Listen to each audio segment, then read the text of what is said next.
Hi, everyone. I'm Robert Waggoner, and I'm very happy to have you here today as part of my series with the world of lucid dreaming.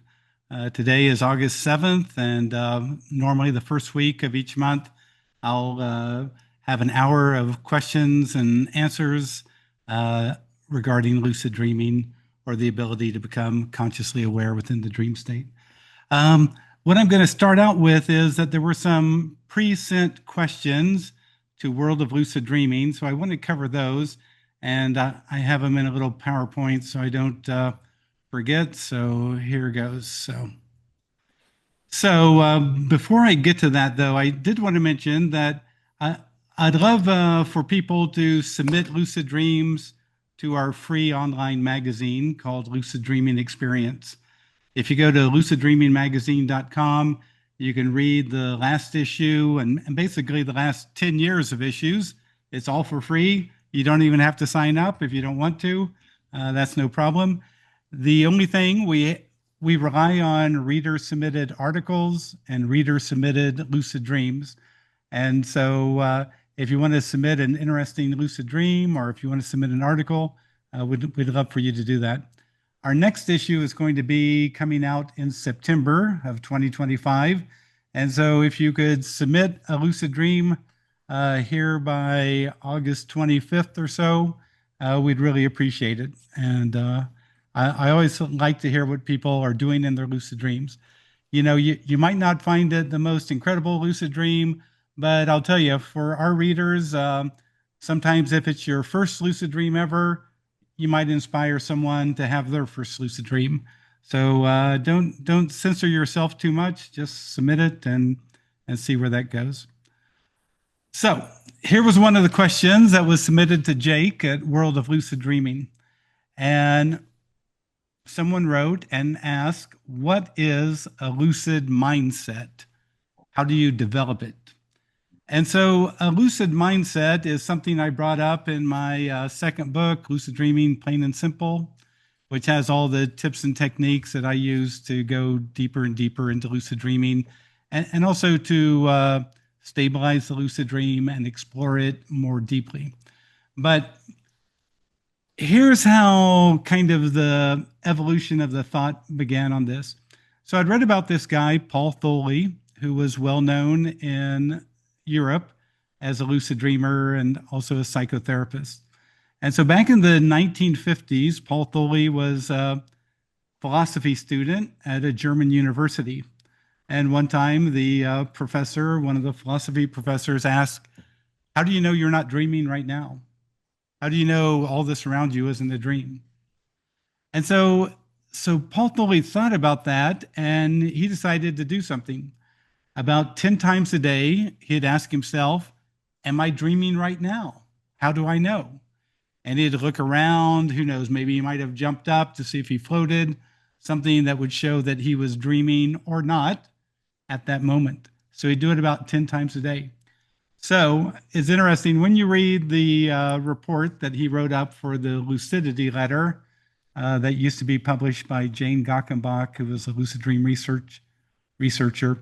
In the lucidity letter, he said after he did this for about 30 days, then one night he saw his deceased aunt and he thought, wait a second, what's she doing here? She's passed away. And then he looked around and realized, oh, this is a dream. I'm dreaming this. So it was actually his deceased aunt presence that in the dream that made him realize that, oh, this is a dream. I'm dreaming this. So why I bring this up, this is kind of leading to a lucid mindset.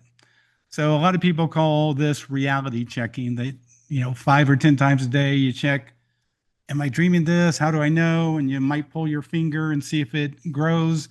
And if your finger grows, then you know it's a dream. If it doesn't, oh, that was just a reality check, and you're in waking reality. But what the idea behind it, of course, is that a practice, either a physical practice that you do during the day or a mental practice that you do during the day, transfers over to the dream state. And in the dream state, you ask yourself, am I dreaming this? And then you realize, wait a second, this is really strange. How did I get to Prague? And then you go, oh yeah, this is a dream. So that's kind of the basic behind the idea, is that there's kind of a transfer going on here. But I took this a little bit more deeply. So I had been lucid dreaming for, I don't know, 5 or 6 years by this point. I think I was in college at this point.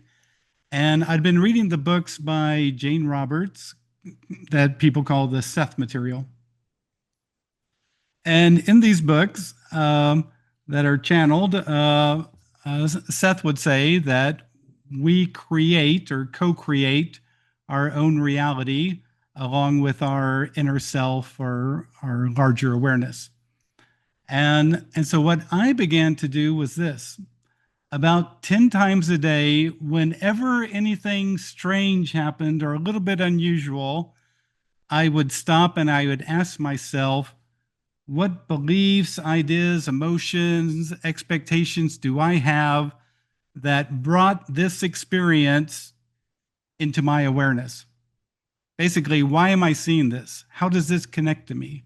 What are the beliefs that brought this to me? And so if I'd see a woman yell at a taxi driver, I'd stop and think, wait a second, why am I seeing this? Or if I'm walking down the sidewalk and a little kid looks up and smiles at me, I'd stop and think, whoa, wait, what just happened there? Why am I seeing this? Why did that little kid smile at me? What beliefs, ideas, expectations do I have that would bring that into my experience? So as I began to do this day after day, what began to happen is that I began to do this in the dream state. I would see something strange happen in the dream state, and I would stop and go, wait a second, what emotions, beliefs, expectations do I have that would bring the Queen of England on a coach through my street of my neighborhood? And then I'd realize, oh, that is just way too weird. This has to be a dream. So what happened as I began to do my lucid mindset practice of critically examining my environment, I began to have more and more lucid dreams, and I got up to having 30 lucid dreams a month by virtue of this practice. Some nights I'd have 2 or 3 lucid dreams, other nights I'd have none, but that was the practice. And so I write about this practice in my book, Lucid Dreaming, Plain and Simple, with co-author Caroline McCready. But as far as the definition, developing a lucid mindset means establishing a persistent mental habit of re-examining your perceived environment or state of awareness. So this could occur in any number of ways. You might ask yourself, where am I? How did I get here? And then you find yourself in the dream state, and where am I? How did I get there? And you realize you can't remember how you got there. It's probably a dream. Or it could be some sort of critical questioning, like, am I dreaming at this moment? Or am I safe here? Or what was I just doing? Any persistent mental habit that requires you to re-examine your perceived environment or your state of awareness, that develops a lucid mindset. So years later, I heard that Tenzin Wangyal Rinpoche, who wrote the Yogas of Dream and Sleep, he said something much the same. And this isn't a direct quote. This is my verbatim quote. But basically, he would say, if you're more aware during the day, then you will likely be more aware in dreaming and able to become lucid. But here's the thing. To develop a lucid mindset, you have to have a reason to be more aware. And in these books by Jane Roberts, the Seth books, Seth said that we co-created our waking experience by virtue of our beliefs, expectations, our focus, our intent, and all our emotions. And so I began to take that very seriously. I would ask myself, anytime anything a little bit strange happened, whether it was good strange or bad strange or curious strange, I would ask myself, why did I bring that into my life? What beliefs, expectations, emotions, ideas do I have that brought that into my life? And I'd sit there and really think about it. It began to happen in the dream state, and that helped me develop a lucid mindset, which resulted in many more lucid dreams occurring. Also, one thing that I do want to mention in my books, um, I write about how I taught myself how to lucid dream in 1975, which was 5 or 6 years before the scientific evidence for lucid dreaming emerged. And because I was doing it basically by myself, it gave me a lot of opportunities to explore the dream state. And that's why I want to encourage people to read books on lucid dreaming, especially good books. But that's why in my books, I talk about how I began to see the principles of the dream state. Took me about 10 years to figure it out, but I realized within a lucid dream, by virtue of experimenting within a lucid dream, that beliefs are really important. That if you believe you can fly through this wall easily, you'll fly through it easily. But if you expect to have trouble, you're going to bounce off the wall or get stuck halfway through it. So you begin to see how the lucid dream reflects back to you your own mindset in that moment. And in many respects, the journey into lucid dreaming is a journey into your own mind, your own beliefs, your own expectations, your own focus, your intent. And it gets you to a place where eventually, if you're thoughtful, you'll interact with your larger awareness. And that's what really helped me go along. And that's why I call my first book, Lucid Dreaming, Gateway to the Inner Self, is when I discovered that you can interact with your inner awareness within a lucid dream and have it respond to your questions and requests. Then that's what really accelerated my progress in terms of my lucid dreaming experiences. So in many respects, developing a lucid mindset is all about observing the mind and coming to a deeper understanding of the mind. Here was question number 2. Dream mapping. What is it? How do you feel at home? Give an example. So in a previous talk, I talked about what dream mapping is, and this is something I heard a lecture from by a Ukrainian guy at an International Association for the Study of Dreams conference. I mention it in my books and give the reference for it. But basically, this is what this young man explained what dream mapping was and what he had learned from local shamanic people in that European, Asian area of around the Ukraine. So basically, he would say, this is what you do. You get some of that grid paper that kind of looks like this, and home is in the very center of it. And so you have north, south, east, west. Okay. Every time you have a dream, you think, or when you wake, you just think in your head, okay, I was in that industrial part of town with the railways and the empty buildings and warehouses.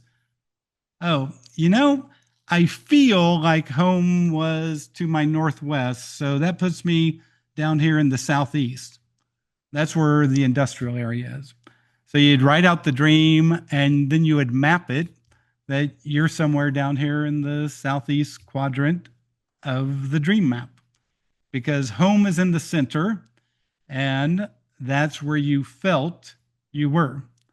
And so then you have another dream. Now I'm in a amusement park, and it's all fun, and the sun's going out, and it's all great. People are happy, and all that. And where did I feel like home was? Well, home feels like it was southeast of me, so I must have been up in the northwest quadrant.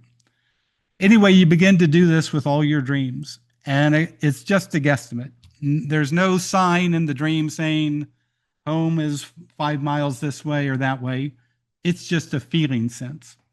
So what happens after a while is you begin to develop a dream map. The fun stuff happens up here in the northwest quadrant, and the industrial part of town and the tough guys and all, they're down here in the southwest corner or whatever, southeast corner.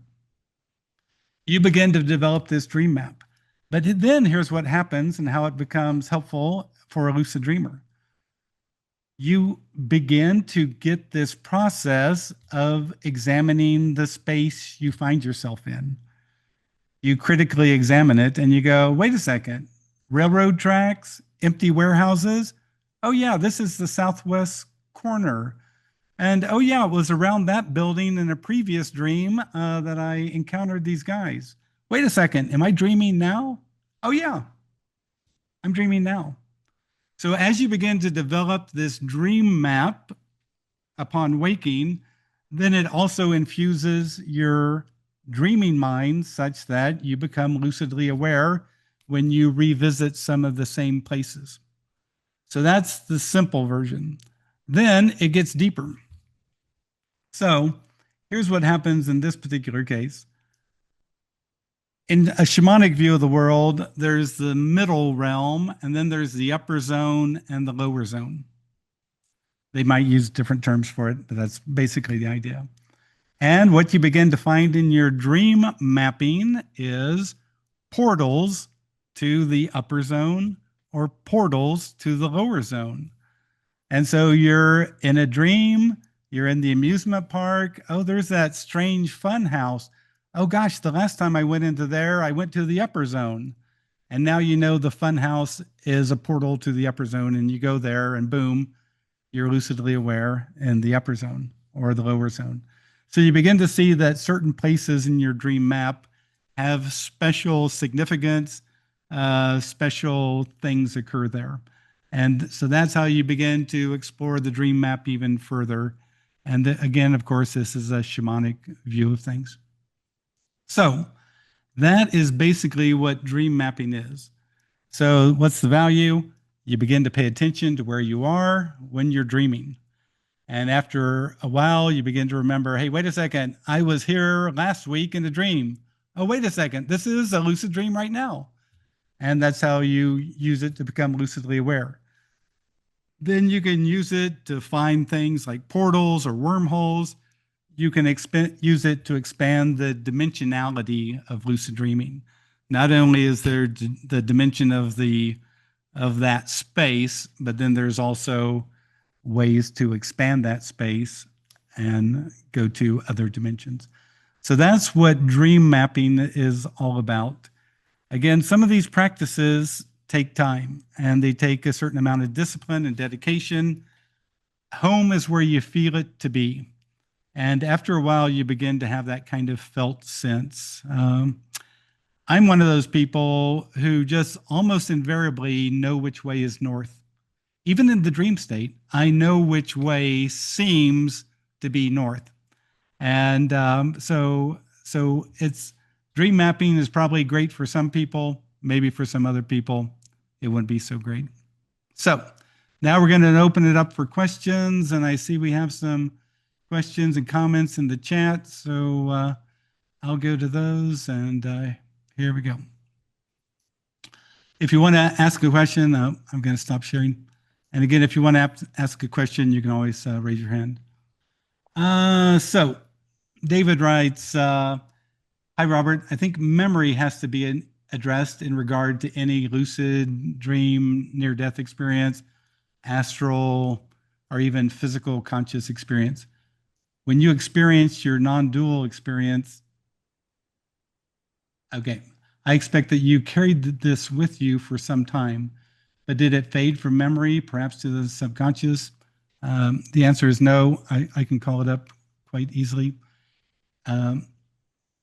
So in waking physical reality, we base so much of our lives and actions on memory, albeit we don't always remember everything. Is there a different kind of remembering involved when it comes to spiritual or lucid experiences compared to the physical? Well, I think what a lot of us would say is this, is that some of our most profound memories and most intense memories that are kind of burned into the read-only drive are ones that occur in the dream state.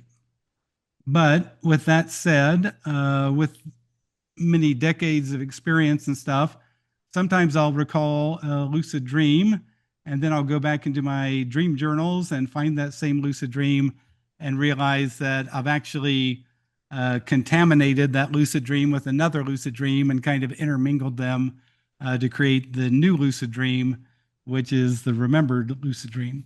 So you're right. Memory is always one of those things that within any particular experience is going to be important.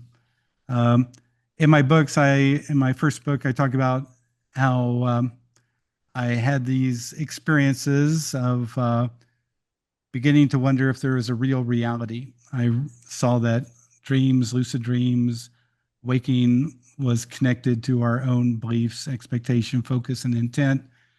In other words, all experience was mentally mediated and mentally filtered. And then I began to wonder if there was a real reality. And that's when I began to have experiences of light. And uh, those experiences are something that's kind of burned into my hard drive. So anyway, but you have a point that the memory is involved in a lot of different things. And so now I'm going to go to another question. Sass asks, when I realize I'm in a dream, instead of becoming lucid, I wake up.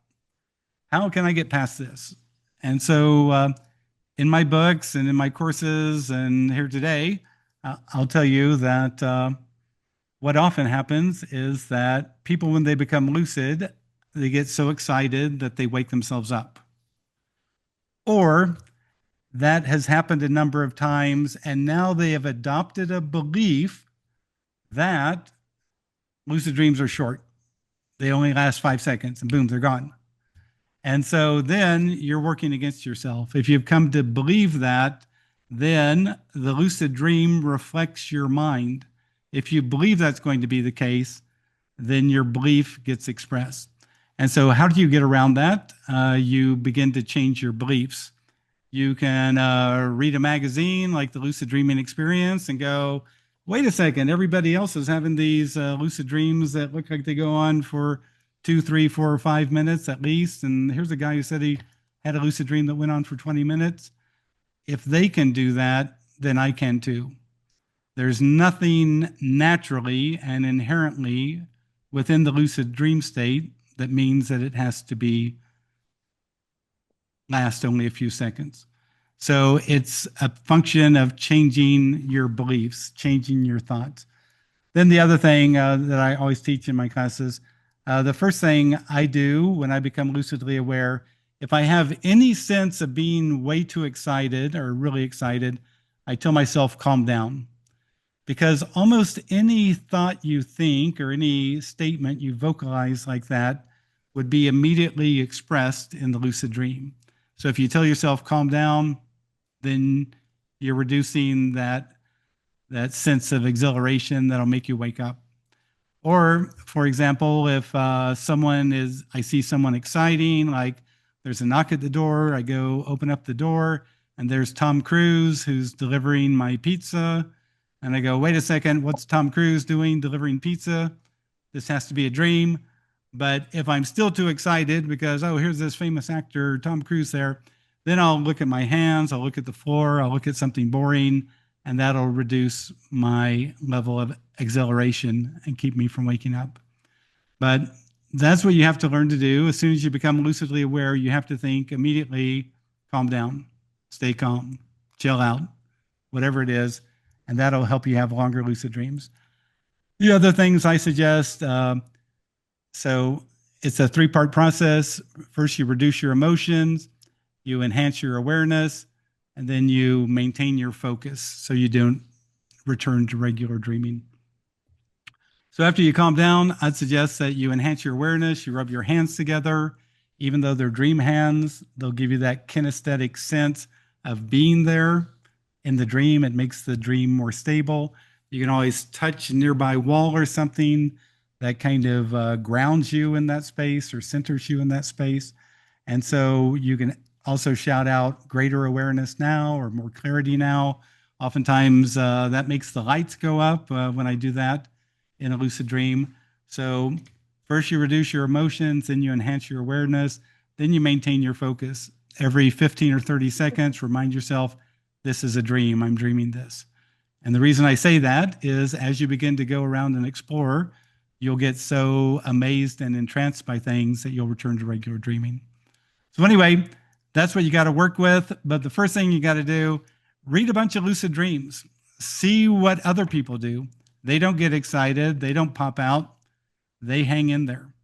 And by reading that, it'll begin to change your mind that you don't have to wake up immediately. So, there you go. Sophie has her hand up, so let's go to Sophie and Yes, thank you. So I've noticed when I have really long, in-depth lucid dreams, I'll get pulled out of it by someone running up and stabbing me, and it really like jolts me out of the dream. And I just wonder, can I get can I get my subconscious to do it in a way that's a little bit more gentle because it really kind of like freaks me out of the dream. yeah. And it's only ever when I have a real long, intense lucid dream. Okay. So, how many times have you noticed that this has happened to you?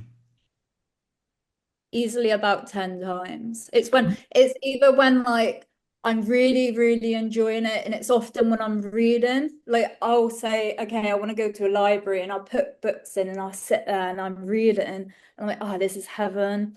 Another time I had an out of body experience, came back because I wanted to remember it, but I was still in astral body then.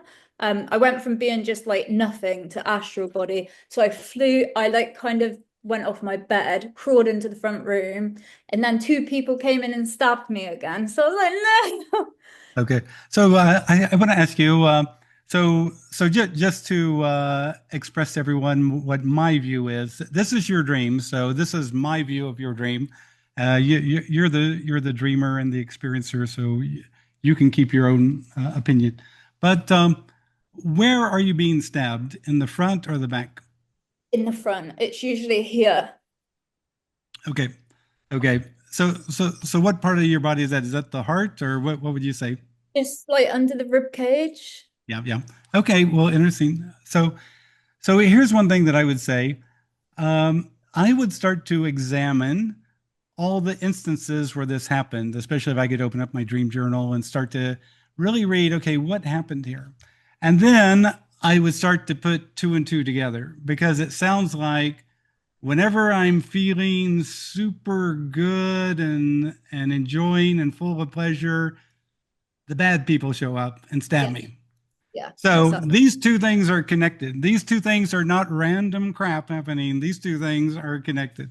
And Yeah, it's kind of like sometimes it might be a person has a belief that the scales always have to be balanced.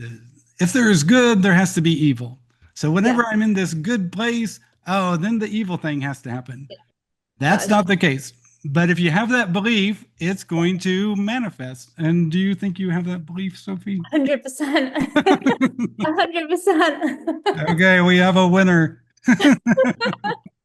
Okay, so I've got to start being less So, looking at the so here's the thing. Lucid dreaming and these kind of experiences, out of bodies and all, oftentimes bring us to a deep place.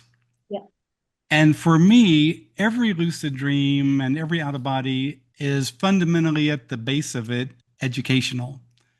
It's showing me something about myself, something about my own mindset, my own viewpoint, my own whatever. For me, what happened um, is that I kept going deeper and deeper into lucid dreaming. And then I began to think, boy, I am so going so deep. I wonder if there's anything nasty out there. And then the next week, I had a lucid dream. I'm walking through a mall. I know it's a lucid dream. And this guy comes up to me and says, would you mind following me? There's a group of us who would like to talk to you. And I think this is crazy. This doesn't happen very often in lucid dreams. But I ended up calling these review committees because I followed him into a room and he and this group began to ask me questions about how consciously aware I was, what I thought about this, that, or the other. And at the very end, they said, gosh, he's not as aware as Jordy, but he seems to be coming along. And I thought, who's this Geordie person talking about? This is my lucid dream. Then the guy did something really interesting. He had this white leather book and he pointed to like chapter 13, and it was good and evil, the nature of decadence and corruption versus pleasure and whatever. And when I woke up, I thought, that guy pointed that out to me because he was pointing out to me my belief issue. Is there inherent evil in the universe? Because if there is inherent evil, then I have to be careful in my lucid dreams. And so I decided, okay, in my next lucid dream, I'm going to go in search of inherent evil. And darned it, I searched all over for it and I could not find it. And at the very end, my larger awareness told me that everything was conscious and divine. Even the space between my fingers was conscious and divine. So Sophie, I think you have this issue with this kind of good versus evil, light versus dark, and that's what you're experiencing. Yeah. So here's what I would say.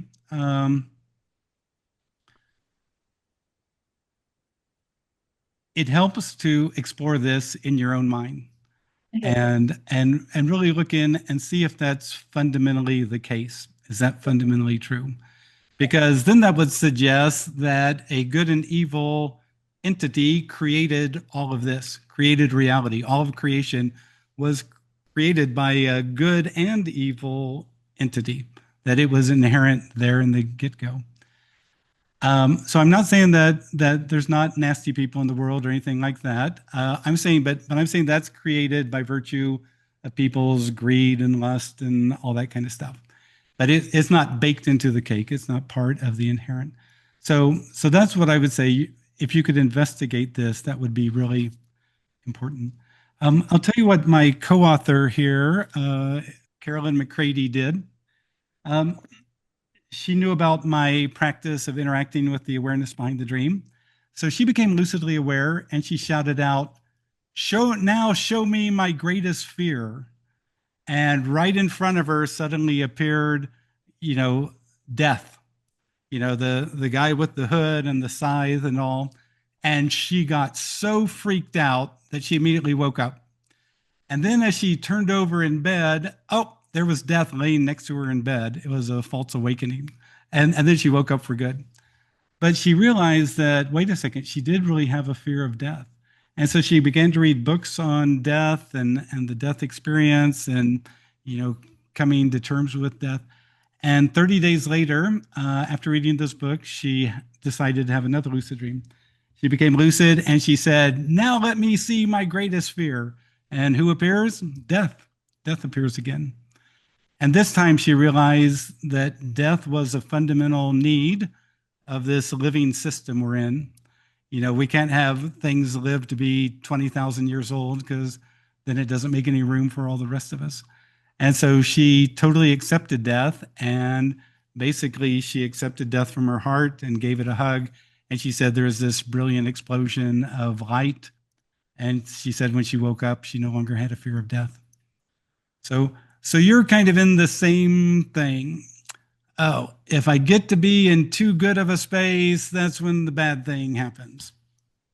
Whether it's being stabbed, whether it's being whatever. And so that's a belief that you have. I don't have that belief.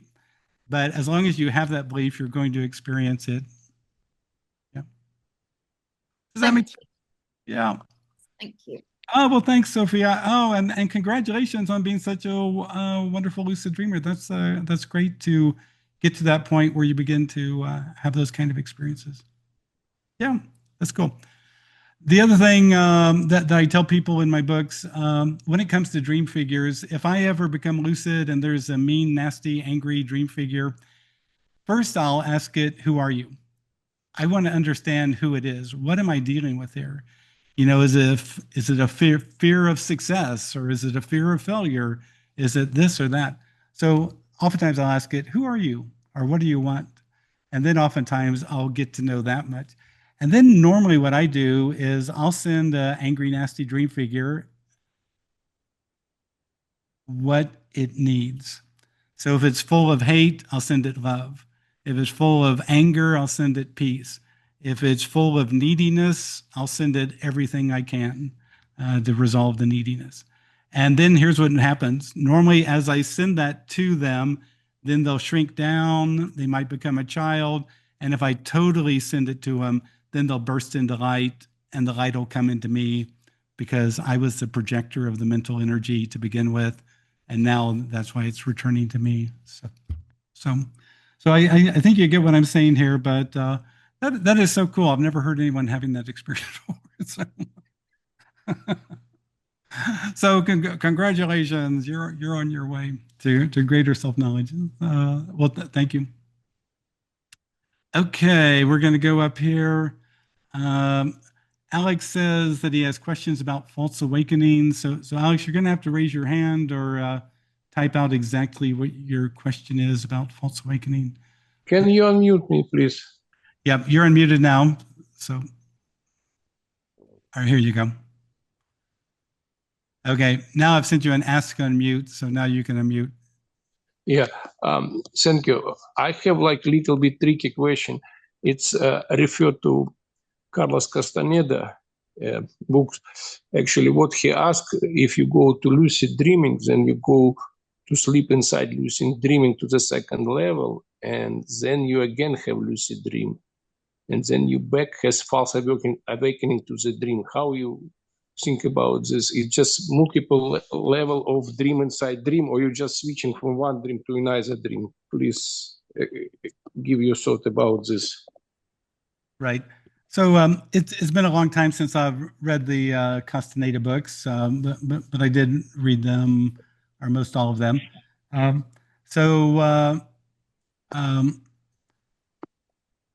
Here's how they're translated in English. So Castaneda would suggest that in a lucid dream, you might try to find yourself and get in the position that mirrors your position within the lucid dream, and then go to the next form or the next level.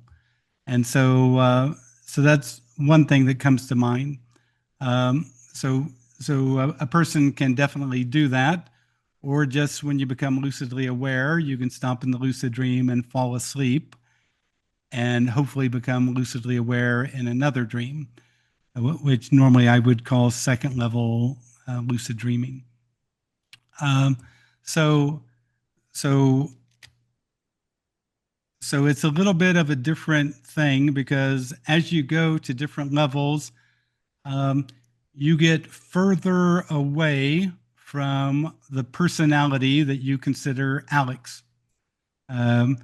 You get a factor of distance from that self.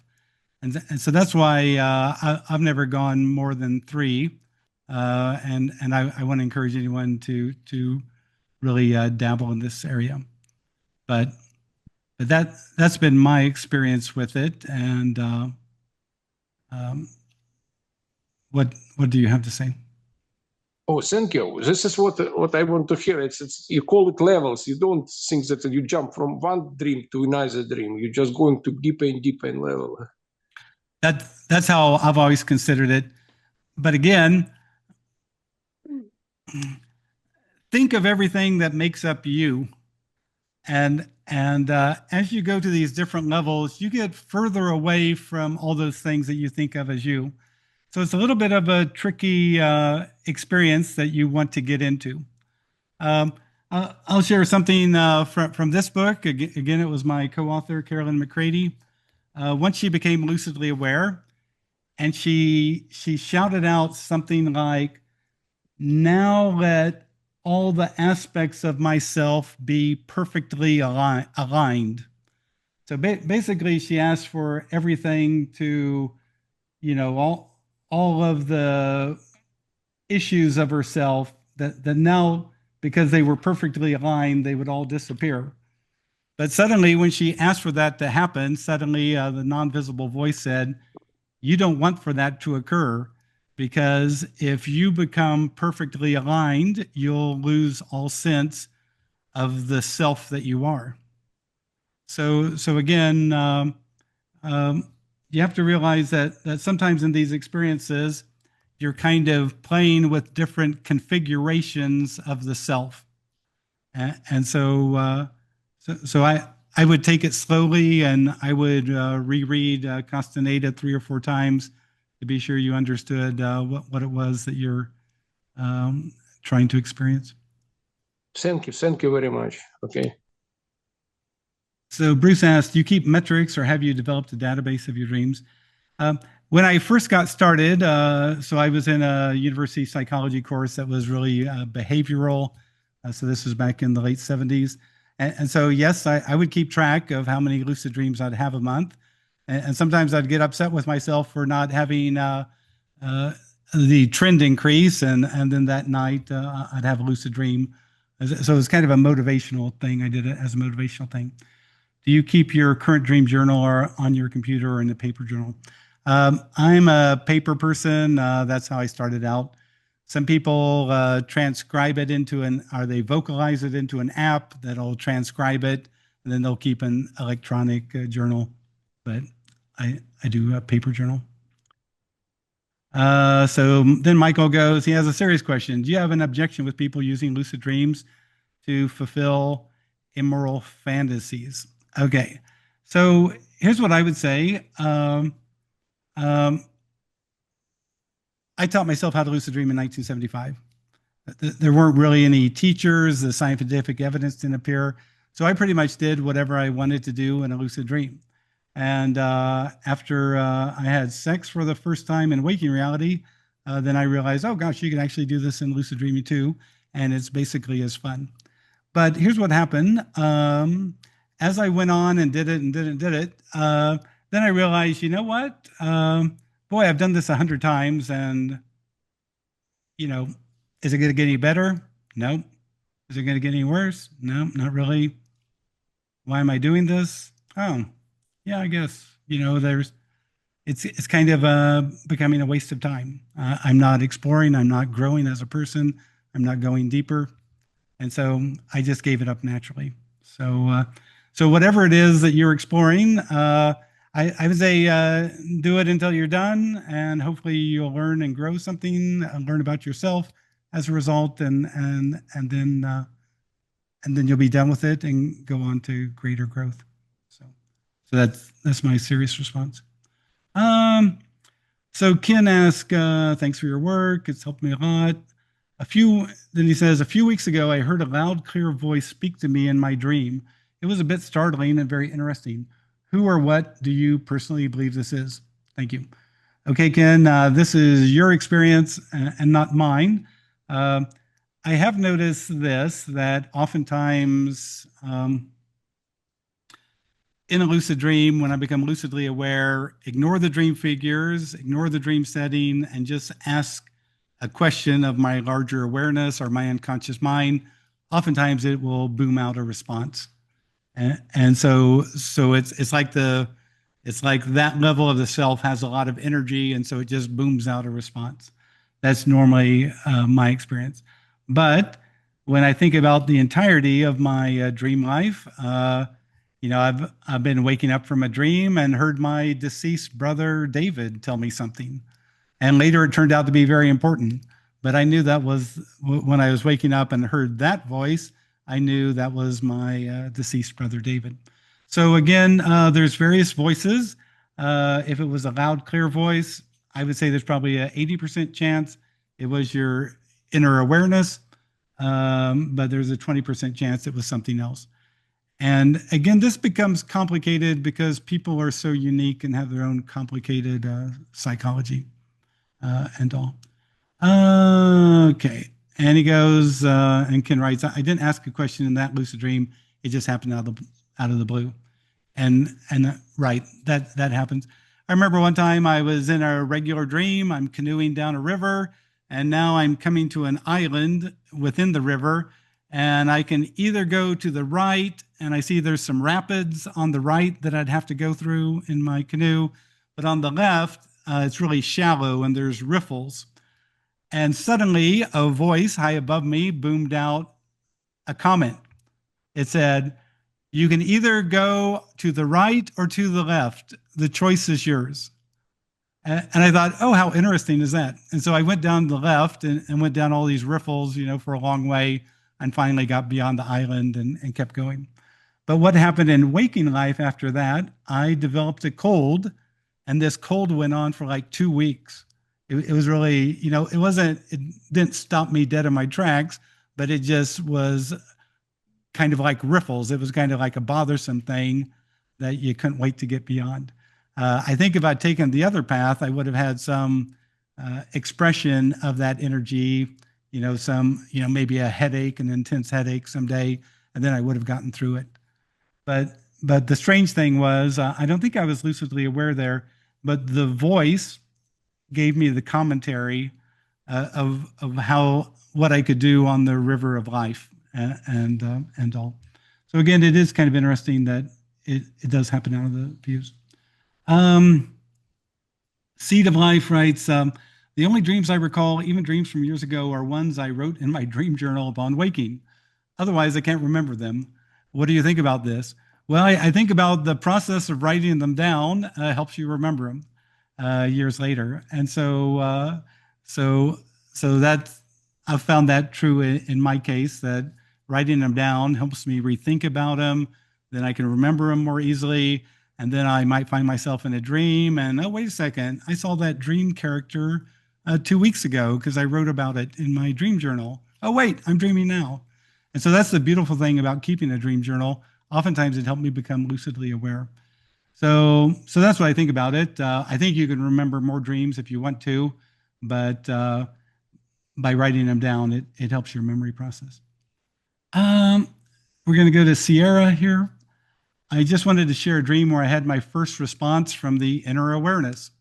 It was outside, a dark night. I was surrounded by office buildings and all the doors didn't have doorknobs. I had propped open the door when I exited the building to be in this outside space, and a mysterious blonde lady in a business outfit ran through the door I'd propped open and closed it, trapping me. That's when I realized I was dreaming. I looked up at the black sky and said, "Dream, show me something interesting for me to see." Then lightning started going off in the sky, and I felt my body start to float in a different direction. I got scared to watch, so I closed my eyes. But I also said, "I trust you." And I don't remember anything after that, but I think the dream went on. So that's really interesting. Dreams show me something interesting for me, and then you begin to see lightning start to go off in the sky. And then your body starts to float in different directions. I think that's really a beautiful experience myself. But here's what I would say and what I've learned. If you're going to be on the lucid dreaming path, and if you're going to begin to interact with the inner awareness, you have to be ready for some interesting experiences. So like one time I became lucidly aware and I said, "Hey, dream, let me experience the energy of the universe." And suddenly it's like the dream parted open and this brilliant white light is flooding through that opening in the dream, and it's hitting me. I mean, it's like getting hit by a force. All this energy, all this light energy is hitting me. And so after about a minute, I couldn't take it anymore. And I said, "Stop, stop." And it stopped. But what you have to realize is your inner awareness is trying to educate you and teach you. It won't take you anywhere further than you can stand. And if you don't like what you're experiencing, you can tamp it down, say decrease or not so intense or whatever, and then it'll respond. But I'm glad you have a sense of trust in your inner awareness, and because again, you have to accept that you're going to have some interesting experiences. You're going to have some profound ones where you learn things about yourself and are just blown away, but then you're going to have interesting experiences that are really profound. So we're going to go to Claudio. Claudio, you can unmute. Okay, hello. Hi. Thank you. Can you listen? Can you hear me? I can hear you. Yep. Okay, amazing. I finally start reading your book because you was in a queue of after book, and after reading your book, and I finally come back to becoming aware, have some lucid dream.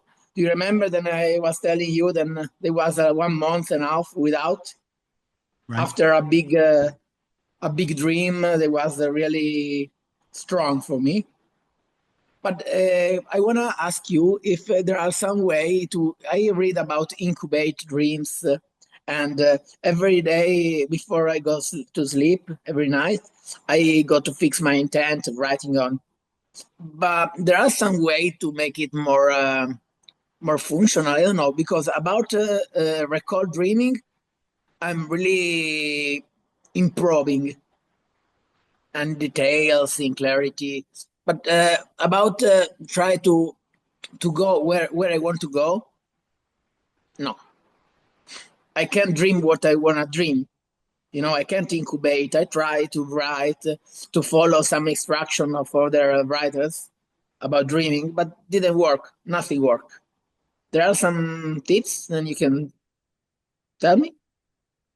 So what are you doing then in your lucid dreams? I fly. I go to. I tell you, I go to embrace my shadow when I have some nightmare. I go to. I try to ask for to meet my soulmate again, and I close the eyes and I open the eyes and I find a strange situation in Brazil in some place. I think in the past, and I do whatever different stuff. But when I start becoming lucid again in those days, I have one lucid dream for nights, so it's a good goal for me. But wasn't short, and the first time I was so excited they come back to dreaming to become lucid, then I wake up. The second time I try to keep calm. I tell you, oh, slow down, easy, and it was a little bit larger. I try to fly, to levitate, and to pass through the door, because they closed me the door in a little space, and I tell me myself, yeah, I can go, I can pass through like usually, and I pass through the door. I try to pass through a glass. All was right, but wasn't so large and long. The timing was pretty short. Right. So, well, the lucid dream often reflects the mind. And so first we got to look, is there some belief expectation that I have that's affecting this lucid dream? So you got to look at yourself. Then the other thing would be, do you need to see if you're being educated about something? Because sometimes in lucid dreams, I'd find that I was unable to do anything that I could normally do. And then I had to see that, oh, I'm actually being educated about something if I would pay attention to what that something is. So that's what I'd say. First, I'd look at myself. Did I have some belief or expectation that was causing the lucid dream not to be very successful? And if it wasn't that, then it would be the other explanation that my inner awareness was trying to teach me something. Yeah, thanks. Yeah. About the intent to improve, to incubate some dreams, to choosing what you want to do before. There are some tips then you can suggest me. Well, so when it comes to incubating a dream, so let's say a person had a medical problem, and tonight in my dream, I want to become aware and heal myself of this medical problem.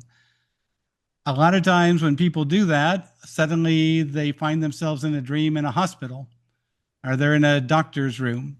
And why did that occur? Because the intent, the energy of their dream was to get this medical condition resolved. So the inner awareness naturally created the doctor's office or the hospital for the person.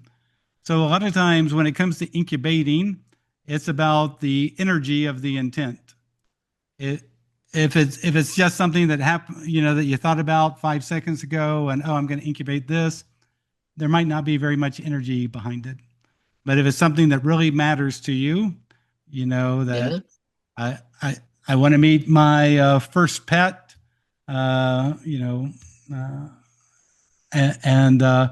meet that dog again, and I really want to meet that dog again, and you think about it during the day and put a bunch of energy into it and all, then you've really energized that incubation, you've energized that intent, and you're more likely to achieve it as a result. Okay. So Thanks. So yeah, it's about mental energy. Okay. Yeah, I have to focus more. So David wrote, do we have the same kind of responsibilities for our actions in lucid dreams like we do in waking reality? Things like karma. Having read some of David Moss's work, he seems to suggest this. Well, so anyway, David, that's a wonderful question. And here's what I would say. What I see in lucid dreaming is education. And in this waking world, what do I see? We're inside an educational system. And everywhere I've gone, it's an educational system. So some of the experiences are happier and brighter and whatever. Some of them are more spiritually advanced or whatever. But I would say that no matter where you go and no matter what you're doing, there's an educational aspect underneath it. And so even what people call karma, there's no such thing as a punishment as much as there's an education. What people call karma, you educate yourself in that experience. Like, oh, I find myself in this experience. Why do I? Well, maybe in another life, I failed to have sympathy for the impoverished people. And now here I am living in an impoverished existence, having to deal with all the trouble and issues of it and all. And so actually what's happening is I'm being educated on why I should have sympathy for everybody and compassion for everybody. So again, all of this I see as an educational thing. Meru asked, I've had a meditation habit for some months this year. In a regular non-lucid dream the other day, I meditated to calm down and empty my mind in an anxious situation, and instead just hit a really good no mind state, and it just ate up the dream. So that's one thing you can do. And in my book, Lucid Dreaming, Plain and Simple, I have an entire chapter on meditating within a lucid dream. There's a lot of different types of meditation, so not everyone's going to have the same experience. But normally what I would do, I'd become lucid, stop what I'm doing, and then I would empty my mind. And I'll tell you, normally within 15 seconds, you'll find yourself in a profound space. Sometimes the lucid dream will begin to reflect it. Parts of the dream will get torn away and you'll be seeing bright light coming through because you're emptying your mind. You're letting go of all these attachments and all. So again, Meru, that's great. You did it in a regular non-lucid dream. Sometimes I hope you give it a go in a lucid dream and begin to meditate in a lucid dream. And for me, that's letting go. So Meru goes on, it may be a similar way to how meditation and shutting off the mind can relax the defense mechanisms and unleash negative emotions. Turning off the mind in the dream brought awareness and turned off the dream with it. So what's happened to me, the very first time I meditated in a lucid dream, I began to empty my mind, and it was like someone began to rip away the dream screen, and brilliant white light was shooting through the dream screen. And I didn't understand what was going on at the time. And so I shook myself out of the meditation and thought maybe I should close my eyes and meditate. So I closed my eyes and meditated, and within 15 seconds was in a truly profound interconnected oneness, transcendent state. But later, someone from a Buddhist tradition told me that the way he thought of my experience of meditating and suddenly the dream screen being taken away was just to your point, that in Buddhist dream yoga, behind the images is light, the light of Rigpa, of base awareness. And so he said, as I emptied my mind, I was ripping, it was being expressed as ripping apart the dream screen, ripping apart the forms and getting to the formless, the base awareness of Rigpa. So anyway, so yeah, that's it. But anyway, play around with it, whether it's in regular dreams or lucid dreams. The great thing about lucid dreams, you can play around with it consciously and all. So James writes, there are many, in my view, credible practitioners of extrasensory perceptions, psychics, remote viewers, etc., that have envisioned catastrophic events in the very near future. Have you sensed the same through your lucidity practice? So, James, I'll tell you something that was curious for me. Probably 10 years ago, one night I found myself looking at this woman who looked like she was about 35 years old, who was looking right into my eyes. And next to her was a man who was about 35 years old, and his head was like this.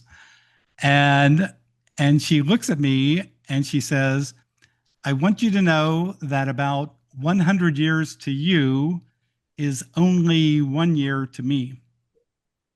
And I said, what?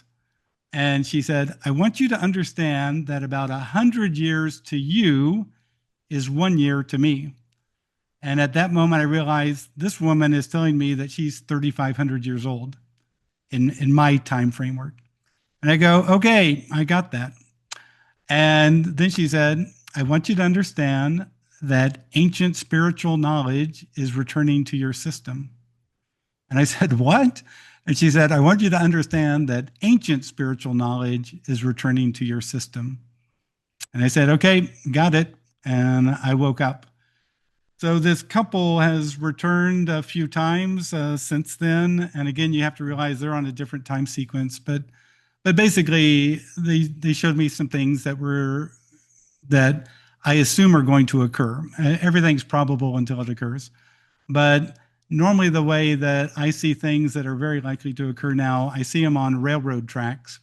If something's on a railroad track, it only has one way that it's going. I mean, it's going to that point. And so basically they showed me that, without getting into big details, is that at some point there's going to be a war and all, but I don't think it's going to be tomorrow or anything like that. So anyway, if you don't want to be involved in a catastrophic event, then become at peace in your own self, in your own mind. By becoming at peace in your own self and your own mind, it's a natural protectant. Also, if you trust that everything will work out. I'm a super optimistic person. People complain sometimes that I'm too optimistic.